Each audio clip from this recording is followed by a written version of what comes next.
From the moment he was born, the boy was treated like royalty. His father was the richest man in town and nobody dared cross him. Growing up without rules or consequences, he believed the world revolved around him. When he entered school, teachers braced themselves, and students knew better than to get in his way. Even his homework, always done by someone else. During a basketball game, he deliberately hurled the ball at another boy's face. The injured kid's mother demanded he be expelled. Let them fire me! I don't care! My son is more important. He owns the apartment complex you live in. He'll toss you out on the street for even suggesting his precious son did something wrong. And then he'll fire me for having the audacity to hear you suggest it. And then he'll pull all our funding and 50 teachers and administrators will be out of a job. And your son's nose won't be any less bloodied. Everyone was simply too scared. Then came a transfer student. The boy, Trevor, lit up the moment he saw him. In his mind, he was already thinking of ways to make the new kid's life miserable. He started with his usual tricks and taunts, expecting fear or tears.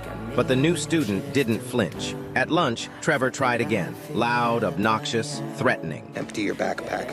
Why? What'd you say? I said why. Because I said so? No.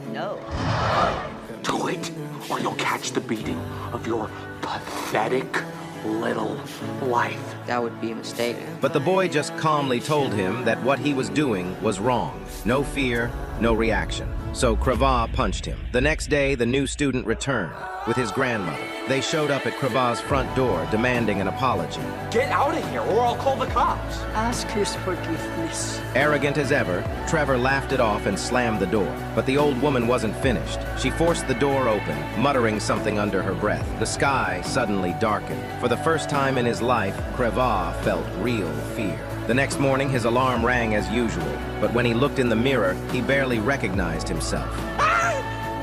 He remembered the grandmother's words. Ask his forgiveness. On his way to school, he trampled a gardener's flowers.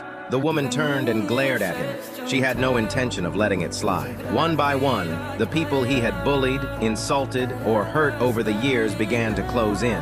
Panicked, he ran to school, hoping for safety. But even there, when he cried out who he was, no one cared anymore. The students surrounded him with cold, vengeful stares. And just when it seemed like things couldn't get any worse, the transfer student stepped in. Stop!